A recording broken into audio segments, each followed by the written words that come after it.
Semoga acara ini sesuai dengan petunjuk Rasul dan kita dihadiri oleh baginda Nabi Agung Muhammad Rasul sallallahu alaihi wasallam. Alhamdulillah wassalatu wassalamu ala Rasulillah wa ala alihi wa ashabihi wa man wala. Asyhadu an la ilaha illallah wahdahu la syarika lah wa asyhadu anna Muhammadan abduhu wa rasuluh. Allahumma salli wa sallim wa barik ala sayyidina Muhammadin wa ala ali sayyidina Muhammad.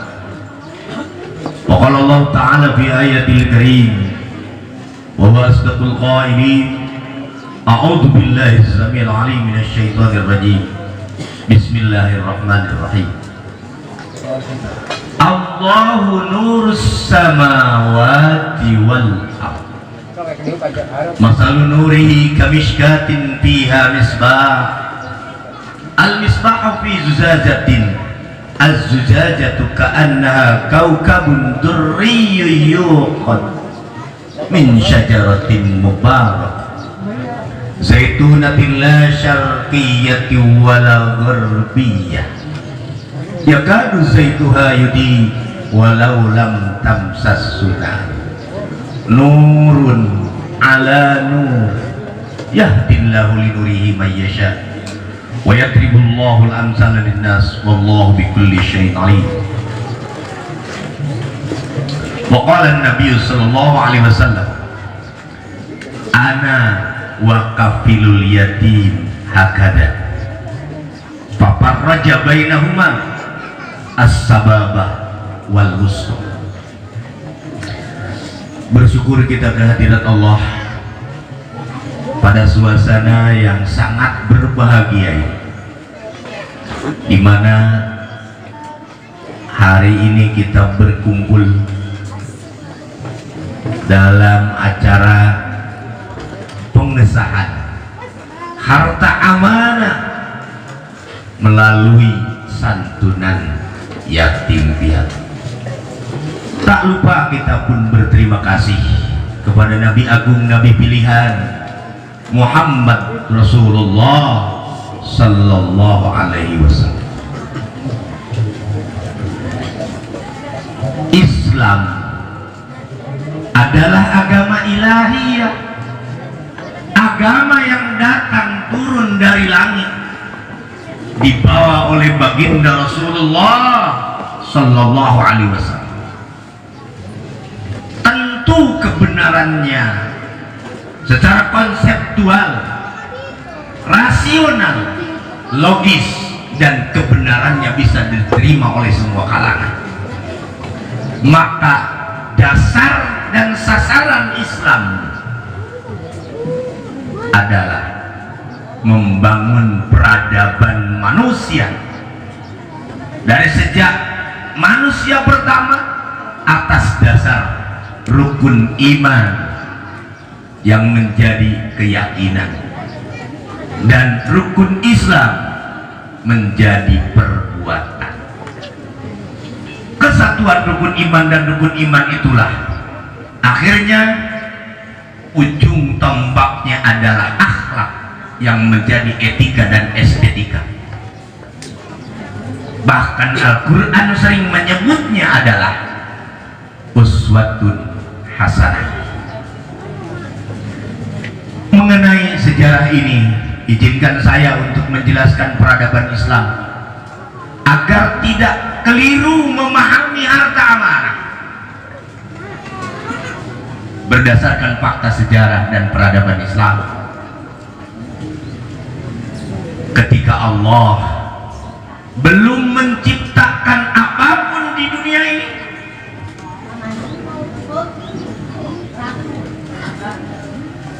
Allah memulainya dengan menciptakan nurun ala nur, yang para asatid sering mengenalnya hadis laula.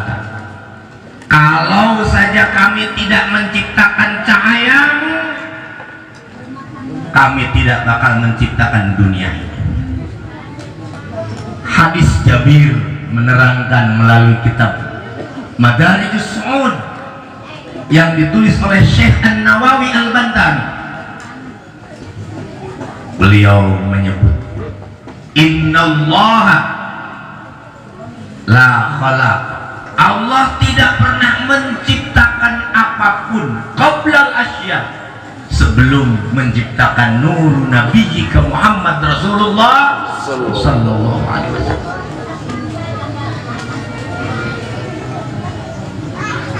Yaduru bainal qudrah haitsu sya, semua berjalan sesuai dengan kudrat dan iradat Allah.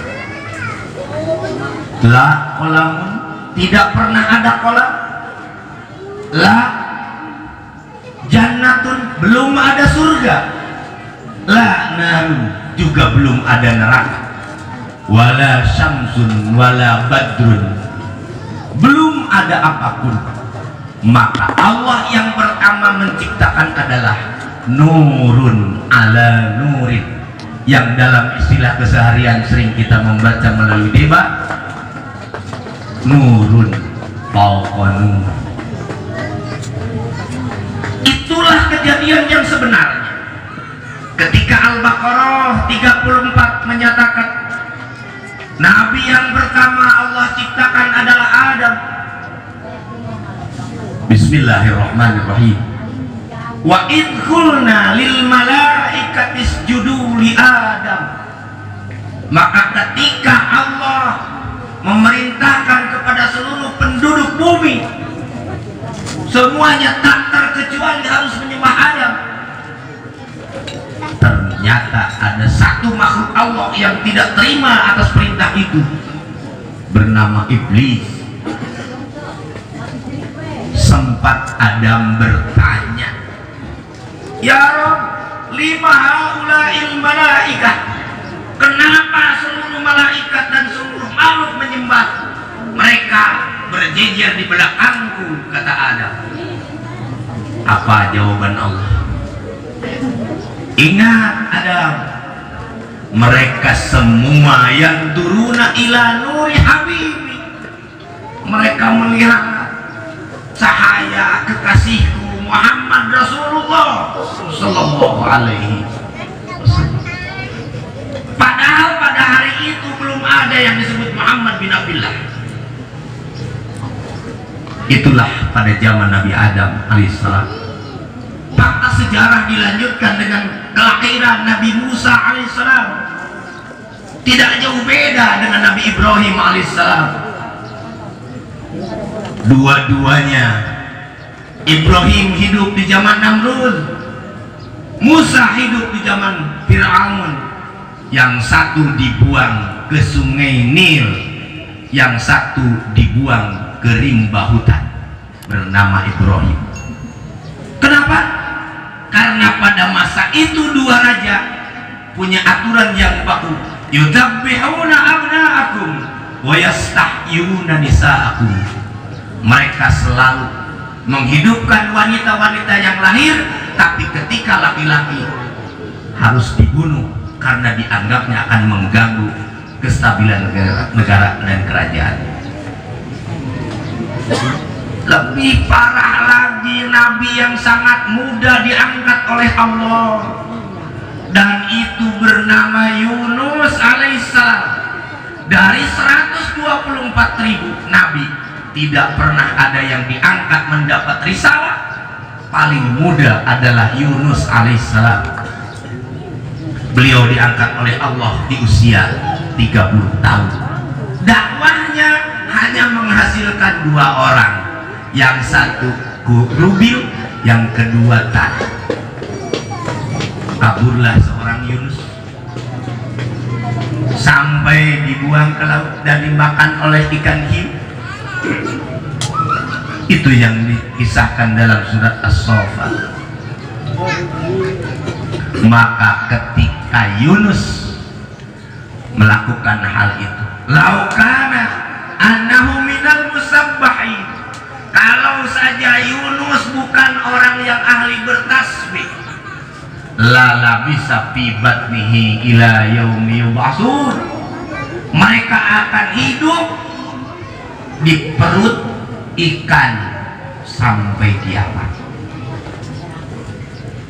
Itulah hebatnya zikrullah yang sering kita baca, la ilaha illa anta subhanaka inni kuntu minadz.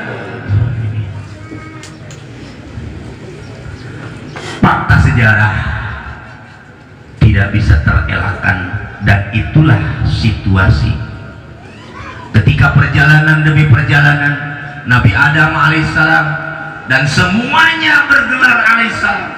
Kalau Bapak baca Adam alaihis, Ibrahim alaihis, Musa alaihis, Isa alaihis, kenapa Muhammad Rasul sallallahu alaihi wasallam?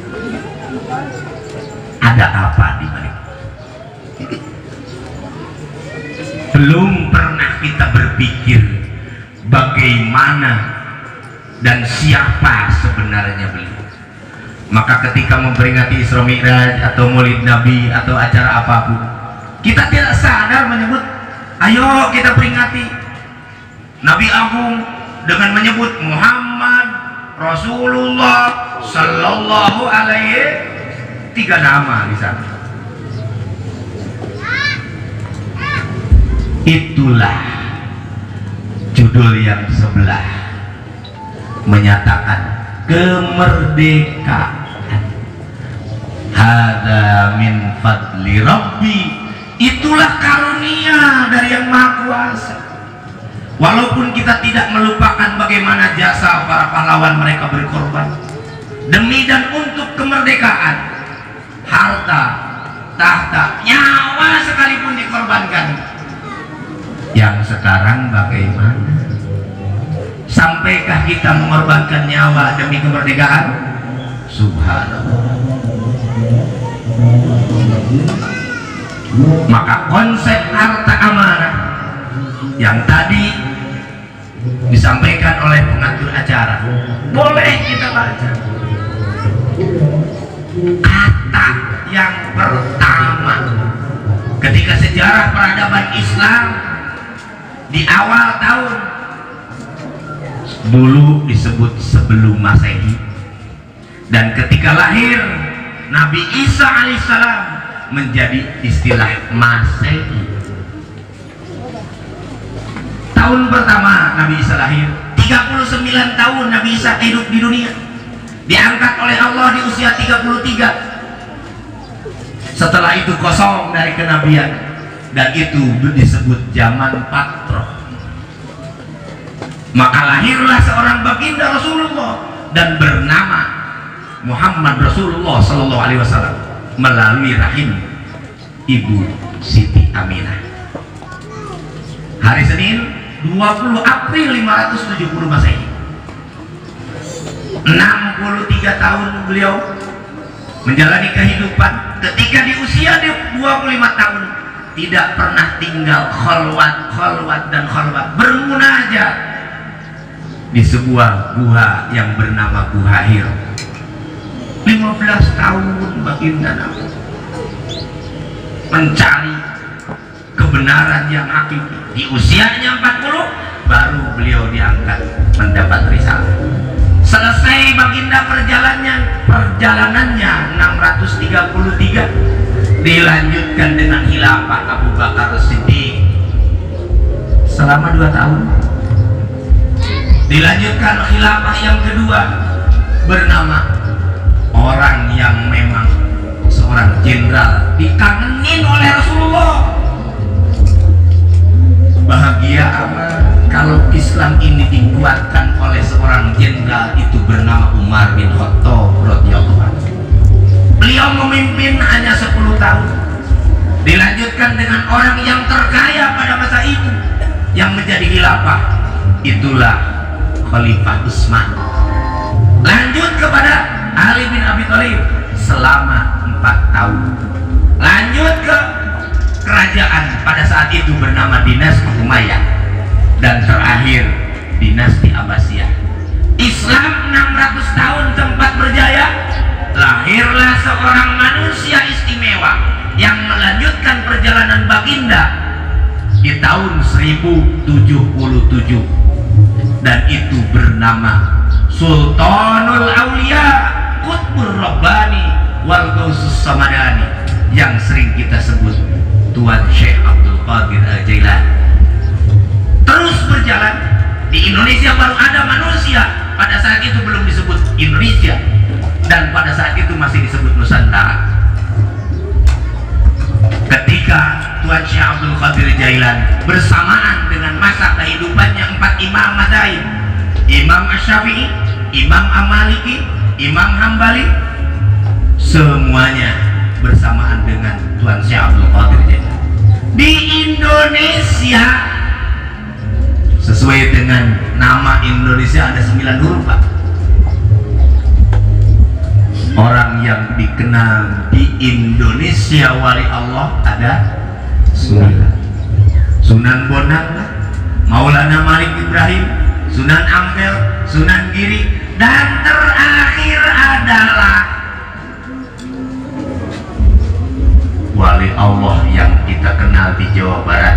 Beliau bernama Fatahillah Paletehan dan disebut Tuan Syekh Syarif Hidayatullah Gunung Jati tahun 1511. Pantas hari ini nanti ada sebuah pengesahan sebagai kesaksian kebenaran.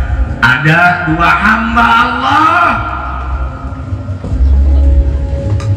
yang diberi gelar Bambang Hidayatullah dan Syarif Hidayatullah, pelanjut yang mengagungkan asma Allah.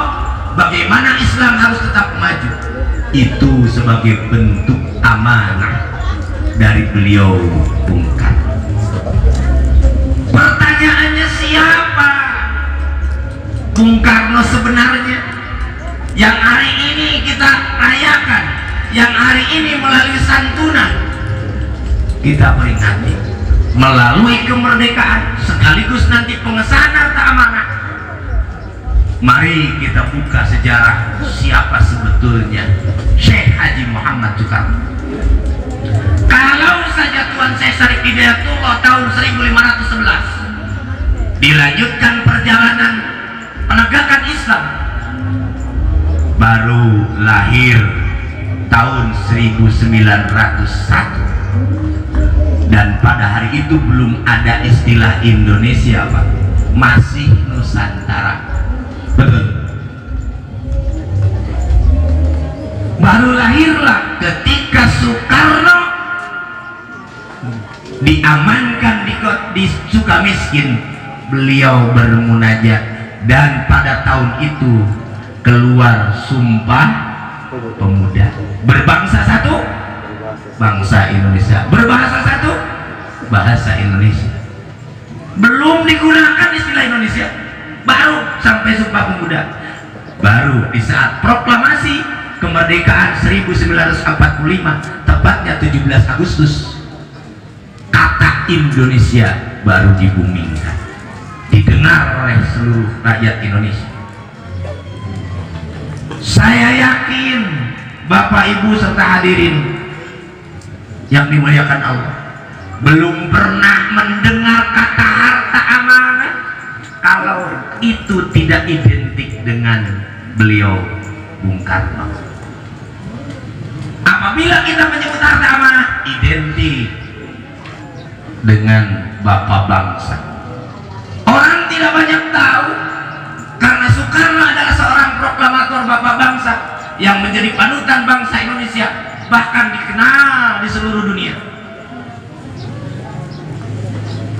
Kalau saya boleh kasih bocoran, 1928 beliau berada di Sukamiskin.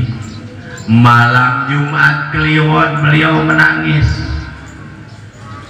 mencari kebenaran yang hakiki, dan cinta Rasulnya betul-betul Itulah beliau. Kalau ketika harta amanah yang disebut dari sejarah Nabi Sulaiman alaihissalam dilanjutkan dengan keagungannya melalui baginda, hasil harta rampasan perang yang disebut harta anfal, rikas, ma'dan, intokiyah sekalipun, bahia Madinatun, sebuah kota yang kaya raya yang berada di atas lautan, bahkan ada yang disebut peti tabut sakinah yang apabila ditarik sampai kiamat pun tidak bakal habis. Harta-harta itulah yang oleh Allah dijelaskan di surat Al-Anfal. Yas'alunaka 'anil anfal. Nanti orang bakal bertanya-tanya, apa itu harta anfal dan apa itu harta rampasan perang? Jawab oleh Muhammad, lillahi war rasul. Anfal itu adalah milik Allah dan Rasul. Perlu diketahui ibu bapak hadirin rahimakumullah, saya pun belum lama membaca ayat ini, tidak kurang dari 3 bulan yang lalu, dan itu tersirat dalam surat Al-Asr ayat 6. Walakinnallaha yusallitu rusulahu ala man yasha. Wahai hambaku yang mulia Muhammad Rasulullah, kata Allah, kami tidak bakal ikut campur manusia di dunia. Engkau mau menyelamatkan manusia sedunia masuk surga semua, please. Makhluk yang ada di dunia mau dikenakan tak pun silakan, terserah. Karena beliaulah satu-satunya insan pilihan yang diberi manat oleh Allah Subhanahu wa taala. Itulah Muhammad Rasulullah sallallahu alaihi wasallam.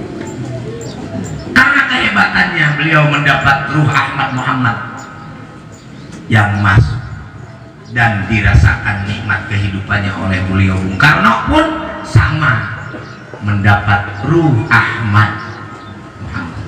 Pertanyaannya, apa itu Ahmad dan apa itu Muhammad? Surat Shad ayat 6 menyatakan, ya'ti min ba'dismuhu Ahmad. Manusia pertama yang diangkat jadi nabi insan pilihan bernama Ahmad bin Abdillah binti Aminah. Menurut bangsa Arab, orang yang hebat, orang yang tersanjung, orang yang dipuji, istilah bahasa Arab disebut Muhammad. Maka Ahmad bisama, Muhammad bil ardi. Kalau bapak nanya kepada para malaikat siapa itu, beliau para malaikat pasti jawab itulah Ahmad, dan dikenalnya di dunia disebut Muhammad. Hal ini dijelaskan dalam kitab Fathus Samad karangan Syekh An-Nawawi tahun 908 Hijriah. Beliau Bung Karno ketika di Sukamiskin mendapat ruh Ahmad Muhammad, maka beliaulah yang menyatakan, dan kita yakin beserta kagum berdasarkan keterangan para ulama, bahwa sallallahu alaihi wasallam yang sering kita dengar Muhammad bin Abdillah itu Muhammad Rasulullah sallallahu alaihi. Siapa sallallahu alaihi wasallam? Nurullahul ladzi la yatfa, cahaya Allah yang tidak pernah padam. Oleh karena itulah, maka pantas ketika baginda menyatakan ana awwal syafi'in wa awwal musyafi', akulah manusia pertama yang akan memberi syafaat, dan akulah manusia pertama yang diberi syafaat. Berarti ada yang memberi. Kalau menerima, siapa itu? Itulah syafaat. Maka ketika di akhirat nanti yang sering dikenal di kalangan para asatid bahwa di hari kiamat kita butuh syafaat, dan itu bernama syafaatul udhun. Istilah di dunia kita belum menemukan istilah syafaat.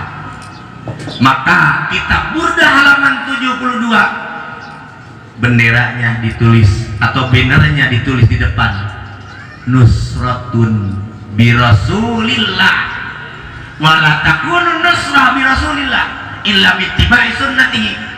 Nusrah, pertolongan Rasulullah tidak bakal ketemu kecuali dengan punya sikap takwa kepada Allah Subhanahu wa taala. Bohong, jangan dipercaya kalau orang menyatakan bahwa tidak ada pertolongan Rasulullah. Memang siapa yang bisa memasukkan kita ke dalam surga tanpa pertolongan Rasulullah? Amal apa yang kita korbankan kepada Allah, perjuangkan kepada Allah? Salat kita bisa dijual kepada Allah untuk memasukkan kita ke surga? Boro-boro. Itulah sebabnya hari ini kita berharap pertemuan ini dihadiri oleh baginda Muhammad Rasulullah SAW. Alangkah baiknya kalau kita baca bersama, perlu dirunungkan bersama. 3 kali saja kalimat ini kita telah. La ilaha illallah.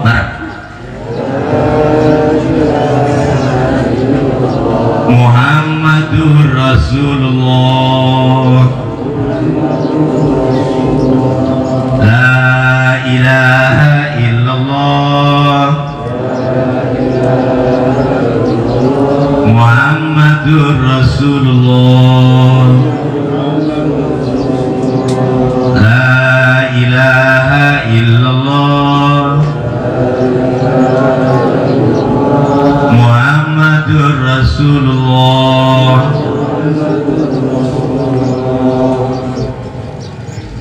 Coba ditelaah.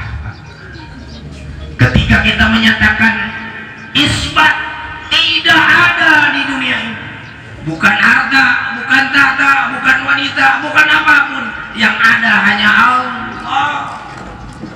La ilaha. Coba lanjutkan. Muhammadur Rasulullah. Ada waw di sana enggak, Pak? Siapa yang di tempat ini menyebut la ilaha illallah wa Muhammadur Rasulullah pakai waw enggak, Pak? Enggak? Berarti siapa? Kalau pakai waw beda mananya, Pak? Pasti kalau pakai waw beda. Pak Jokowi dan Pak Anu pasti beda. Tapi ketika kita menyebut Allah, tidak pernah ada apapun kecuali Allah, dijawab berikut kalimatnya Muhammadur Rasul, tidak pakai waw. Ilustrasi, mohon izin sebentar. Ketika kita masuk masjid, coba kita perhatikan kalimat tulisan apa yang ada di dalam masjid. Yang sebelah kanan lapan Allah, sebelah kiri lapan Muhammad. Boleh yang sebelah kiri kita turunkan kata Muhammad di bawah lapan Allah, boleh nggak, Pak? Ya jelas nggak boleh. Berarti sejak la ilaha Muhammadur Rasulullah. Awas. Oleh karena itu bergembiralah hari ini.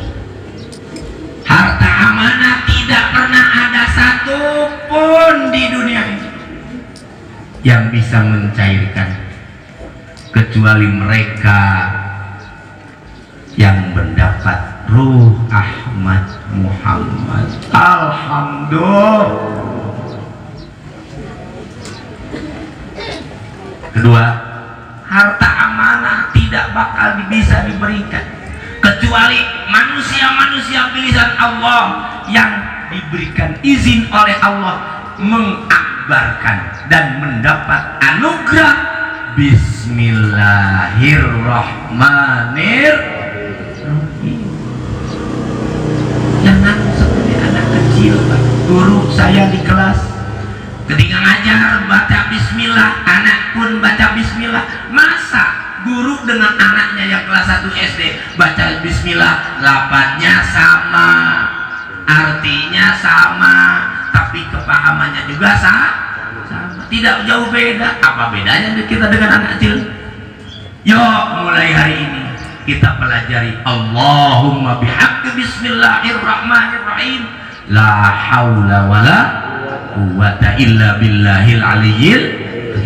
Itulah bismillah yang diakbarkan di zaman Nabi Sulaiman, innahu min Sulaiman, dilanjutkan oleh baginda, dilanjutkan oleh Tuan Syekh Abdul Qadir Jailani, terakhir beliau Syekh Haji Muhammad Soekarno. Subhanallah, yang sekarang telah dikiu-kiukan kepada Mr. X.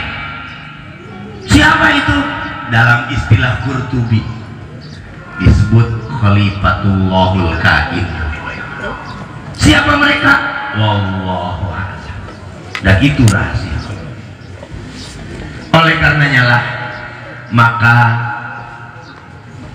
harta amanah ini milik lillahi war rasul, sesuai dengan cita-cita beliau Bung Karno untuk digunakan melalui santunan yatim piatu nilainya 999.999 rupiah, kurang 1 rupiah.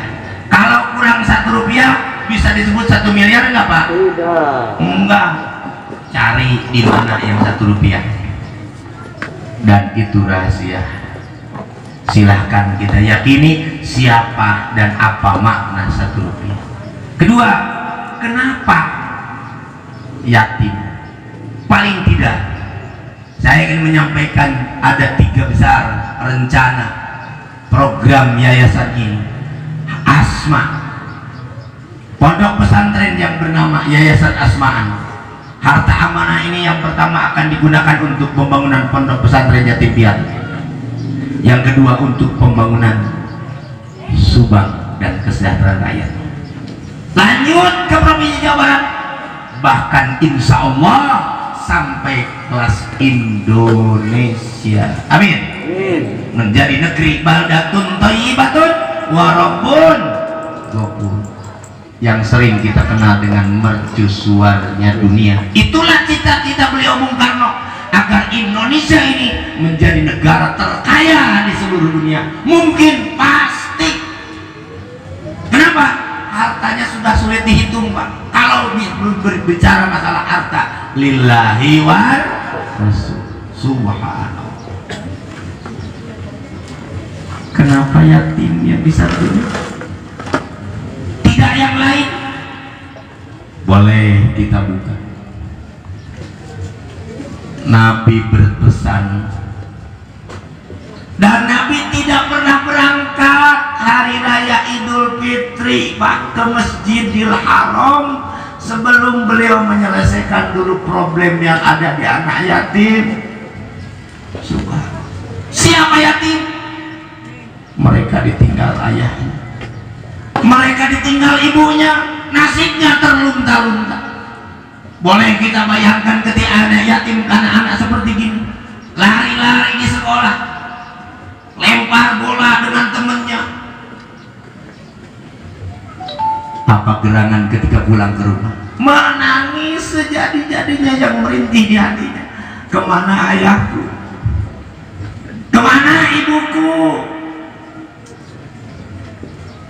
Bagaimana kalau itu terjadi pada diri kita waktu kecil? Dan bagaimana pula yatim itu ketika kita masih anak cucu kita terjadi? Siapa yang bisa menolong?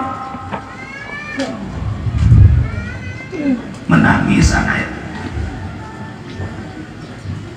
Oleh karena itu, yatimlah yang jadi perhatian. Konsep yatim ketika itu dilaksanakan, sakit-sakitnya orang, kalau masih ada orang tua masih ada kasih sayang, tapi kalau sudah tidak ada orang tua, nangis. Siapa yang memikirkan beli sepatunya, siapa yang memikirkan bajunya?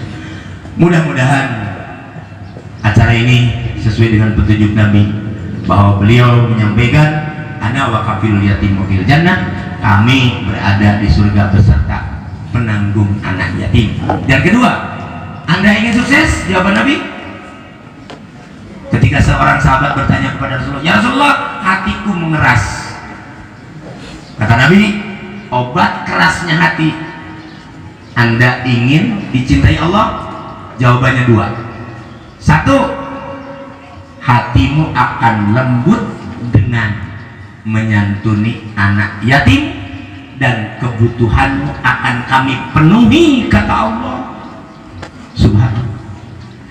Yuk kita berpikir mulai hari ini ke depan, bagaimana nasib ini, nasib anak yatim sesuai dengan petunjuk atas nama keluarga besar.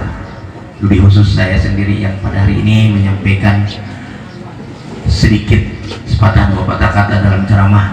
Pasti banyak yang kurang berkenan di hati ibu bapak, mohon maaf kalau itu kebaikan murni pertolongan Allah dan Rasulnya. Kalau salah, itulah kesalahan dan kepengetahuan saya sampai hari ini. Kurang dan lebihnya mohon maaf. Mudah-mudahan pertemuan ini sekali lagi tidak saja hanya Baginda Sallallahu Alaihi Wasallam yang hadir di tempat ini, seluruh ruh ilahiyah dari kalangan para malaikat, para nabi, para rasul, dan orang-orang soleh, lebih khusus Insinyur Haji Soekarno dalam arwahnya bisa hadir pada hari ini. Al-Fatihah.